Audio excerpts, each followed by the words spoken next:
कहानी उन सूरवीरों की जिन्होंने लिखा अपने खून से अपना इतिहास। दास्तां उन वीरों की जिन्होंने दिया देश के नाम सबसे बड़ा बलिदान। गौरव गाथा उन महावीरों की जो जिंदा नहीं लौटे लेकिन दुनिया में हमेशा के लिए अमर हो गए।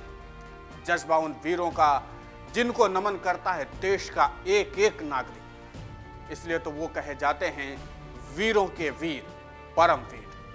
नमस्कार, मैं हूं आपके साथ भास्कर तिवारी और इस स्वतंत्रता दिवस के पावन पर्व पर हम उन परम वीरों को याद कर रहे हैं जिन्होंने अपनी मातृभूमि के लिए सर्वोच्च बलिदान देकर के अपना नाम इतिहास में अमर कर लिया है। दरअसल परमवीर चक्र भारत का सर्वोच्च सैन्य अलंकरण है जो दुश्मनों की उपस्थिति में उच्च कोटि की शूरवीरता एवं त्याग के लिए प्रदान किया जाता है।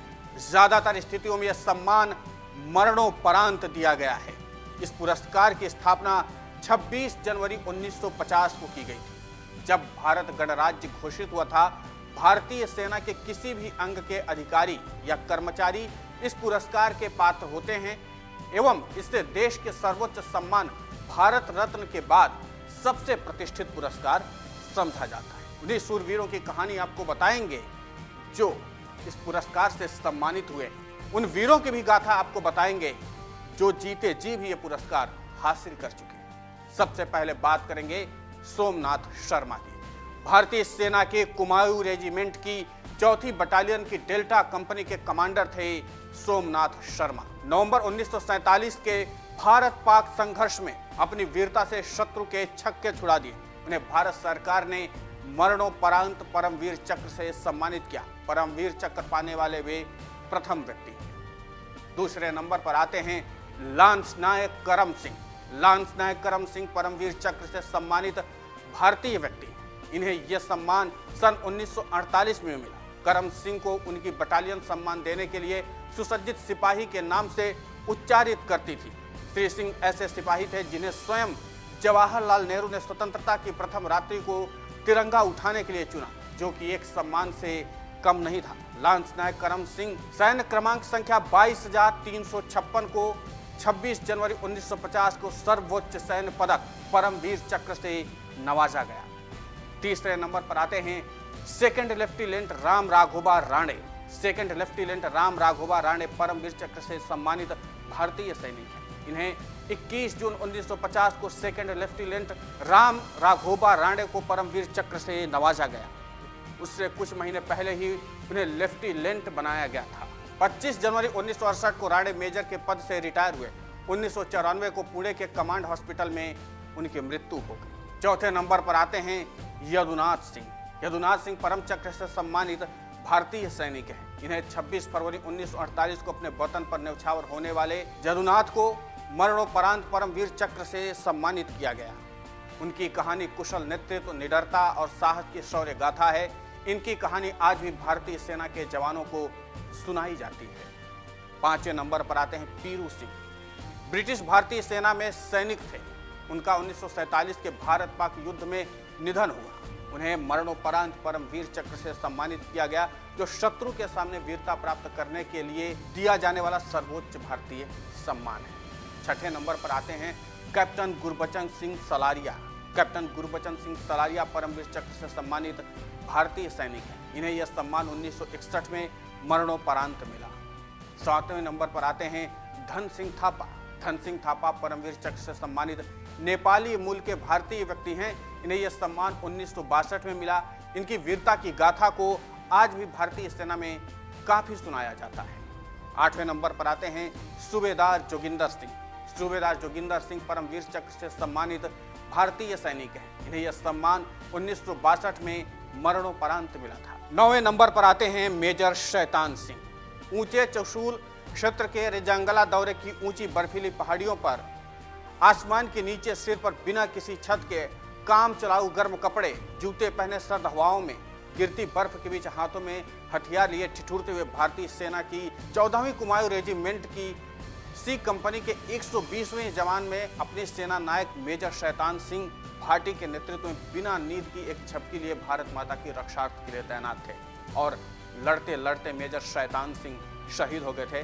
अब मेजर शैतान सिंह की कहानी भी भारतीय सेना को हमेशा सुनाई और सिखाई भी जाती है कि कैसे युद्ध लड़ना चाहिए। इनको भी परमवीर चक्र से सम्मानित किया गया। 10वें नंबर पर आते हैं वीर अब्दुल हमीद। इनकी कहानी तो आज भी भारतीय युवाओं को सुनाई जाती है। 1965 में भारत पाकिस्तान युद्ध में असाधारण बहादुरी के लिए परमवीर चक्र से सम्मानित किया गया था। आज भी इनकी कहानी भारतीय सैनिकों और युवाओं को सुनाई जाती है। 11वें नंबर पर आते हैं लेफ्टिनेंट कर्नल AB तारापोर। भारतीय सेना के युद्ध काल के सर्वोच्च सम्मान परमवीर चक्र प्राप्त करने वाले प्रथम भारतीय सैनिक भी, जिन्हें यह सम्मान 1965 के भारत पाकिस्तान के युद्ध में फिल्लौर की लड़ाई में अद्भुत शौर्य का प्रदर्शन करने के लिए मरणोपरांत प्रदान किया गया था। 12वें नंबर पर आते हैं अल्बर्ट एक्का।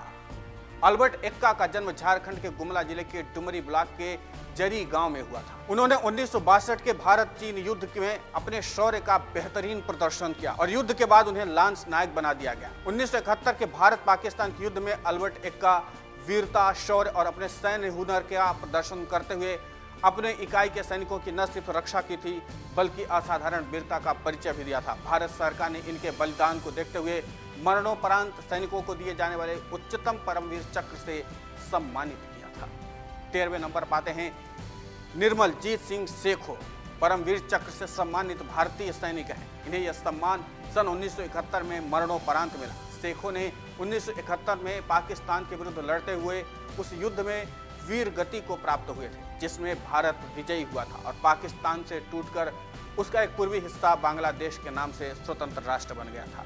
इनकी भी वीरता को देखते हुए परमवीर चक्र से सम्मानित किया गया था। 14वें नंबर पर आते हैं लेफ्टिनेंट अरुण क्षेत्रपाल। इन्हें यह सम्मान सन 1971 में मरणोपरांत मिला। इतना ही नहीं, भारत पाकिस्तान के युद्ध में अरुण क्षेत्रपाल ने असाधारण भूमिका निभाई थी। इनकी वीरता और प्रशंसा आज भी पाकिस्तानी सेना करती है। इसके अलावा देश के सबसे कम उम्र में परमवीर चक्र विजेता भी हैं। 15वें नंबर पर आते हैं मेजर होशियार सिंह। इन्हें यह सम्मान सन 1971 में मिला। 1965 की जंग में मेजर होशियार सिंह की भूमिका सबसे निर्णायक थी, क्योंकि इनके द्वारा दी गई सूचनाओं के आधार पर ही भारतीय सेना को जंग जीतने में काफी आसानी हुई। साथ ही इस युद्ध में घायल होते हुए भी न सिर्फ अपने साथियों की जान बचाई बल्कि अकेले ही दुश्मन को पीछे हटने के लिए मजबूर कर दिया था। इसलिए इनके असाधारण वीरता को देखते हुए भारत सरकार ने इन्हें परमवीर चक्र से सम्मानित किया। 16वें नंबर पर आते हैं नायब सूबेदार बाना सिंह। इन्हें यह सम्मान सन 1987 में मिला। नायब सूबेदार बाना सिंह की भूमिका सियाचिन की चौकी फतह करने में काफी ज्यादा महत्वपूर्ण रही है। अकेले ही नायब सूबेदार बाना सिंह ने पाकिस्तान के स्पेशल सर्विस ग्रुप के कमांडोज को भागने के लिए मजबूर कर दिया था। इनकी इसी वीरता के कारण ही सियाचिन की चौकी पर भारतीय सेना ने फतह की थी और इसीलिए इनको भी परमवीर चक्र से सम्मानित किया गया। 17वें नंबर पर आते हैं मेजर रामास्वामी परमेश्वरा। इन्हें यह सम्मान सन 1987 में मिला। ये मरणोपरांत मिला था। सीने में गोली लगने के बाद भी हार नहीं मानी। अपने अदम्य साहस और युद्ध कौशल का परिचय देते हुए न सिर्फ अपनी बटालियन का नेतृत्व किया बल्कि उग्रवादियों को भी मार गिराया और दुश्मन सेना का हथियार और गोला बारूद भी बरामद कर दिया था। इसलिए इनको भी मरणोपरांत परमवीर चक्र से सम्मानित किया गया। 18वें नंबर पर आते हैं मनोज कुमार पांडे। कारगिल युद्ध में बहादुरी के लिए उन्हें सेना का सर्वोच्च सम्मान परमवीर चक्र से सम्मानित किया गया। मनोज कुमार पांडे को मरणोपरांत परमवीर चक्र से सम्मानित किया गया था, लेकिन इनके युद्ध कौशल के बारे में आज भी भारतीय सैनिकों को बताया जाता है। 19वें नंबर पर आते हैं ग्रेनेडियर योगेंद्र सिंह यादव। करगिल युद्ध के मोर्चे पर दुश्मन के छक्के छुड़ाते हुए अपने प्राणों की बलि देने वाले जवानों की सूची में नित नए नाम जुड़ते गए, जिन्होंने राष्ट्र के उत्कृष्ट शौर्य परंपरा को जीवंत किया। हमारे परमवीर स्तंभ के अंतर्गत हम कुछ ऐसे ही शौर्य के प्रतिमान वीर सपूतों का स्मरण कर रहे हैं। इसलिए करगिल युद्ध के बाद भारतीय सेना के 4 शूरवीरों को परमवीर चक्र से सम्मानित किया गया था। उन्हीं में से एक हैं योगेंद्र सिंह यादव। योगेंद्र सिंह यादव देश के ऐसे वीर सैनिक हैं जिन्होंने जीवित रहते हुए परमवीर चक्र हासिल किया है और आज भी अभी जीवित हैं और भारतीय सेना में सेवा भी देते हैं। 20वें नंबर पर आते हैं राइफलमैन संजय कुमार। करगिल की लड़ाई में भारत के 13वें जम्मू तथा कश्मीर राइफल के जवान राइफलमैन संजय कुमार ने इस युद्ध में जो पराक्रम दिखाया वो दुश्मन और उनके मंसूबों को मात देगा। इन्हें यह सम्मान 1999 में मिला, यानी कि परमवीर चक्र 1999 में मिला। 21वें नंबर पर आते हैं कैप्टन विक्रम बत्रा। लेफ्टिनेंट को बचाने के लिए पीछे घसीट रहे थे, तब उनकी छाती में गोली लगी और भारत माता की जय कहते हुए वीरगति को प्राप्त हुए। अदम्य साहस और पराक्रम के लिए कैप्टन विक्रम बत्रा को 15 अगस्त 1999 को मरणोपरांत परमवीर चक्र से नवाजा गया। उनके पिता जीएल बत्रा ने यह पुरस्कार प्राप्त किया था। जिस वक्त उन्होंने यह पुरस्कार प्राप्त किया था, देश के राष्ट्रपति से लेकर के देश के एक एक नागरिक के आंखों में आंसू थे और नम थे। तो हमने अपने भारत के उन महान वीर सपूतों की कहानी आपको सुनाई, जिनकी कहानी आज भी ठंडे लहू को में उबाल ला देती है। ऐसे वीरों की कहानी, जिनकी कहानी सुनते ही हमारे देश के सैनिकों में उत्साह जोश की लहर दौड़ पड़ती है। ऐसे वीरों की कहानी जो लगातार हर युवा, हर नागरिक के लिए प्रेरणा बनते हैं। हमने आज उन 21 परम वीरों से मिलवाया है जो 75 वर्ष के इस स्वतंत्रता दिवस के अमृत महोत्सव के मौके पर हम सब लोग जो उत्साह आज मना रहे हैं, इस उत्साह के पीछे इन सब महान वीर सपूतों की कुर्बानियां हैं। इसलिए हम इन सब महान सपूतों की कुर्बानी को और इनके योगदान को नमन करते हुए सलाम करते हैं। डाउनलोड करें अमर उजाला ऐप और पाएं खबरें लगातार। अगर आप ये वीडियो YouTube पर देख रहे हैं तो हमारे चैनल को सब्सक्राइब करें और बेल आइकन को दबाना ना भूलें। अगर आप Facebook पर ये वीडियो देख रहे हैं तो हमारे पेज को लाइक करें।